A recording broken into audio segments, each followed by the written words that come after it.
সংঘর্ষ, বিক্ষোভ, সহিংসতায় থমথমে পরিস্থিতি বিরাজ করছে দেশের পার্বত্য জেলা খাগড়াছড়িতে।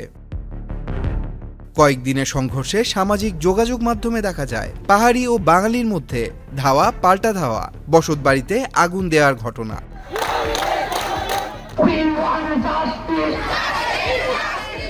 এক কিশোরীকে দলবদ্ধ ধর্ষণের পর প্রতিবাদ ও সংঘর্ষে 5 দিন ধরে উত্তেজনা বিরাজ করছে অঞ্চলটিতে।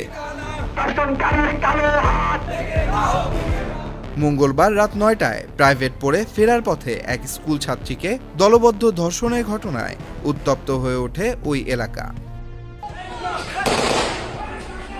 ধর্ষণের প্রতিবাদে সৃষ্টি হয় আন্দোলন।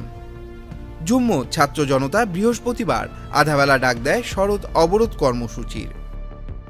অবরোধ চলাকালে শনিবার উপজেলা পরিষদ প্রাঙ্গণে অবরোধকারীদের সঙ্গে স্থানীয় একটি পক্ষের চলে ধাওয়া পাল্টা ধাওয়ার ঘটনা।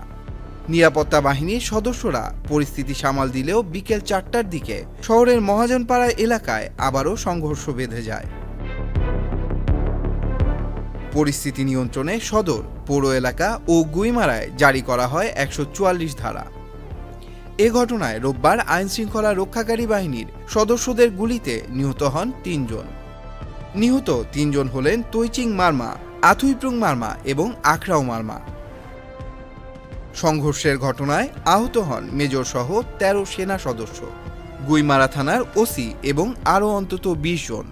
গণমাধ্যম সূত্র বলছে, পরিস্থিতি নিয়ন্ত্রণে আনতে অনির্দিষ্টকালের জন্য 144 ধারা জারি করা হলেও পরিস্থিতি এখনও সম্পূর্ণ নিয়ন্ত্রণে আসেনি। জুম্ম ছাত্র জনতার ঘোষণা করা 8 দফা দাবি পূরণ না হওয়া পর্যন্ত অনির্দিষ্টকালের জন্য সড়ক অবরোধ সহ কর্মসূচি চালিয়ে যাবার ঘোষণা দিয়েছে জুম্ম ছাত্র জনতা।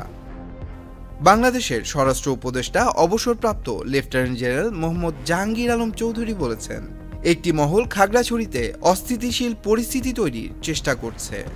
ভারত বা ফ্যাসিস্টদের ইন্ধনে এই ঘটনা ঘটছে। খাগড়াছড়িতে ঘটে যাওয়া ধর্ষণের ঘটনায় একজনকে গ্রেফতার করেছে পুলিশ। তার নাম নয়নশীল। তাকে 6 দিনের রিমান্ডের আদেশ দিয়েছেন আদালত। Tanmoy Mahmud, channel I online.